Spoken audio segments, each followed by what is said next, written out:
It's a really weird time right now. This Harris poll showed that over 40% of Americans have considered leaving the US in the next 2 years. It said that 86% of the people considering leaving, they want a more affordable cost of living just somewhere else. People just feel like they're surviving instead of thriving. It's due to inflation and economic stress. This poll says that people don't think that they'll ever reach retirement or financial security. They don't even think that they can own a home. I don't know, do you feel that way too? When I left 3 years ago, that was one of the factors, that along with burnout. And with burnout, when it was time for me to look for a new job, I had to decide, do I want to get another job or do I want to work for myself? And if I were to work for myself, what would that look like? If I were to get a new job, who would I want to work for? After being headhunted and looking for different roles, I realized there wasn't a company out there that really suited what I was looking for, at least a company that was hiring in roles that I was interested in. And with cost of living, going to the grocery store each week, we started noticing that the prices were more and more every week. And we were the kind of people who pretty much buy the same thing week after week. We like what we like and we eat it often. And when you see your milk costing more every week or your eggs costing more every week, you start noticing that what used to cost you $60 now costs you $100 after a while, and your money is not going as far as it used to. And so we had a lot of money in savings and we had to think about what life would look like here in the US. And blessedly, we owned a house in Spain as well. It was intended to be a vacation home, but what would it look like if we moved our life over to Spain? And so we made that decision together as a family. Also, moving to Spain, it just made sense for us. My husband was in his 50s. I was approaching my 50s at the time. And healthcare would become an issue. With me considering working for myself and not having a job, access to healthcare would be much more expensive than if I were to work for someone. And as you grow older, opportunities for the need of healthcare become more. So what would that look like as we grow older? Could we afford to live just off of the Healthcare Act and pay into that? Or would it make more sense to pay taxes in Spain and have access to healthcare there? So we made that decision for us. Now for you, what would motivate you to leave? Would it be the cost of living? Would it be the want to explore new cultures? Or could it be social instability? I mean, home ownership is no longer attainable for most American citizens.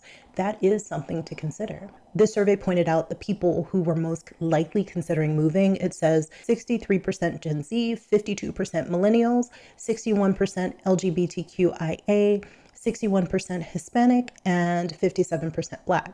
And what were the motivations for leaving? There were several motivations, but we could really break it down into three things. The American dream is out of reach, work-life balance, and wealth accumulation. So American dream is out of reach. This survey really pointed it out for millennials and renters. And it makes sense to me. Let me know if you disagree. They left high school at a time when housing prices started to explode. So they had their start around 2008 when the economy crashed. It was hard to get loans. They were starting their lives. They couldn't get jobs. There were so many things built against them. And if you didn't buy a house before 2020, it's almost impossible now to buy a house from start. You pretty much have to have a house to be able to buy a house right now. Now, that doesn't apply to everyone, of course. Nothing is absolute blanket. These are generalities. Just think about it. You're paying rent into a system where rent costs more than many mortgages do now. So how do you save up that money to buy a house? Furthermore, you've saved up your 20%, and now you have to compete against corporations who come in and put in offers for these homes cash. How do you compete against that when you're trying to get a mortgage, especially now at a time where mortgage rates are higher? So the cost of ownership is even more expensive than it used to be. So I understand how renters were definitely feeling the pinch with regards to the American dream feeling unattainable. With work-life balance, I mean, the productivity expectations that a lot of companies have now, and this isn't unique to the US, this is everywhere. Productivity expectations are out of control. In my experience, I had to be available pretty much all the time. How do you enjoy that other part of your life? You go to the movies, but you have your phone in your hand because you might get that email that you need to reply to right away. How do you enjoy different parts of life when you're not fully disconnected from work? You have your ear available to put out any fires that may come up. Additionally, with the wages that people are paid now, it's almost impossible to live. The cost of rent, the cost of electricity, the cost of food, everything has skyrocketed, but wages haven't gone up. And then wealth accumulation. You're in this space where everything costs so much, you're paid very little. How do you accumulate wealth? You start a business. Okay, what type of business are we starting? Are we starting a t-shirt shop? Are we selling products? Are we opening a bar? How do you afford the rents for the bar? Like, there's all these different things that you're supposed to do to build out wealth, but people don't have the income to start building out the wealth. And then the survey points out where people want to go. They're saying Canada mostly, and that makes sense. In Canada, they speak English, right? The next two countries are English-speaking countries, the UK and Australia. And then those are followed by France, Italy, Japan, and Spain. And here are the breaking points that the survey points out. And these are really, really interesting. 49% cite lower cost of living abroad as their primary motivation. That was definitely mine. Put it in the comments what your motivation would be for moving abroad. 48% said dissatisfaction with political leadership. 43% wanted a higher quality of life. I've found since moving abroad that I do have a higher quality of life. It's multifold. It's the water that we drink. I can drink from the tap and the water is not enhanced with chemicals. It's the food we eat. In Europe, you actually have to prove that a chemical is safe before putting it into foods. And so maybe you've seen those videos where people compare labels from the US to Europe, and you'll see that foods in Europe have a lot fewer ingredients with words that you can actually read and pronounce. 38% say better healthcare. For me, working in the US, I had access to fantastic healthcare, but I also have fantastic healthcare here. 35% say safety and security concerns. I come from a state where it's permitless carry, so it was always a concern in the back of my mind.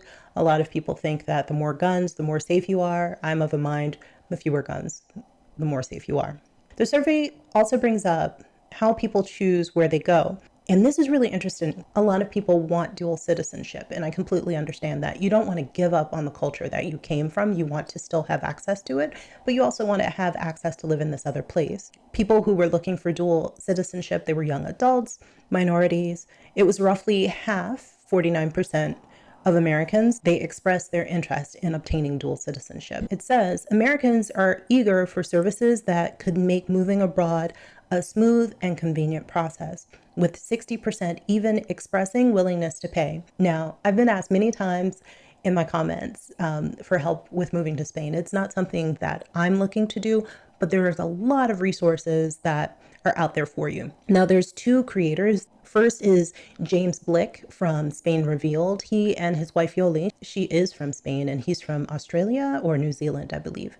And they help people move to Spain, as well as Michelle Garabito from Michelle the Lux Nomad. And she's from the US and she has residency in Spain. They both make content and they share with you tips on moving to Spain. If you're interested in moving to Spain specifically, both of those creators are really great resources. In this survey, there was a lot of mention about well-being abroad. While 53% of people agreed they could have a higher quality of life abroad, and 43% think they'll be happier living abroad. And those views mostly came from marginalized groups. Now, I want you to take some practical considerations with this. Wherever you're going, no matter if they speak English or not, the culture will be different. There will be a learning curve. When you go to these places, if you choose to go to these places, when you get there, things will be different. There will be things you're not used to, and you have to step outside of yourself. And when you get there, I do recommend joining groups with people who are from abroad as well, because you get to learn some things and get some understanding. You can ask questions about things you don't understand so that you can limit the amount of mistakes you make and you can have some semblance and understanding of the culture you're going into. Also, if you go to a place with language barrier, it's going to be all the more frustrating for you if you don't speak that language. So I recommend if you're going to a place, start learning that language. You can do one of those methods where you learn the 1,000 most used words and then you start reading books so that you can start seeing those words in context of conversations. And then from there, you start listening to people speaking that language. So now you know the words, you understand them within context, and then you can start hearing the sounds. And then once you get there, you'll be able to get that speaking part done. Another thing to consider is you'll get there and you probably won't have friends, and it may be hard, and you don't want to limit yourself to just groups of people who have immigrated there. You want to make sure that you're connecting with people who are from there. You want to integrate yourself into that new society so that it doesn't feel as lonely for you. for those considering moving abroad, they also have to think about the people they leave behind. And that's one of the things I struggle with myself. I worry for them with regards to money, with regards to safety. For some people, it may be hard to leave because you're going to leave family and friends behind. You're going to be leaving these connections behind. You may feel guilty with the possibility of going without them. That may be a consideration for you if you're deciding to leave. Additionally, money. It's expensive to move abroad. How do you know how you're going to make income? Yes, for those of you with savings, yes, you can move abroad, get your residency, maybe give yourself a buffer of 1 or 2 years to live off of your savings. And then once you have your residency, you go ahead and start applying for jobs in your area so that you can make an income. The cost of living in the US is out of control. It's actually gone up all over the world, but it's most acute in the US. We are leading in corporations just taking over everything. They've taken over housing, and now they're taking over the water with all the data centers. So we just have to be mindful as people with how we live moving forward, because living in the US is quite expensive. Americans increasingly feel stuck in survival mode, with the American dream slipping further out of reach, especially for millennials, renters, and lower income households. What's driving people to move abroad is the cost of living and lifestyle. Cost and lifestyle concerns drive interest in relocation. Emotional and practical barriers often keep people from leaving. The survey, it came out back in February. I want to know what you think it would say if it came out today. Anyway, thanks for joining me. I just wanted to bring this to light because I thought this was important to talk about in the context of living in the US right now, where the cost of living is so high no matter where you live. It used to be that you go to these big cities and things were very expensive, and now that's just true everywhere. When I moved from Miami to Orlando, that was a cost of living choice, and Orlando has priced itself out. It is too expensive for the people who work in this hospitality town, making minimum wage, working 40 hours a week. They have to choose between a place to live and eating food. And the food bank in Orlando, there is a lot of food given to the people who work for these theme parks. Can you imagine how much a day at the theme park costs versus how much they pay the staff to run it? And these people have to smile and be sweet to everyone in that Florida heat. I did not mean for that to rhyme, but it did. So we're going to go with it. Anyway, thank you for joining me. I hope you have a blessed weekend, and I'll see you on Monday. All right. Bye.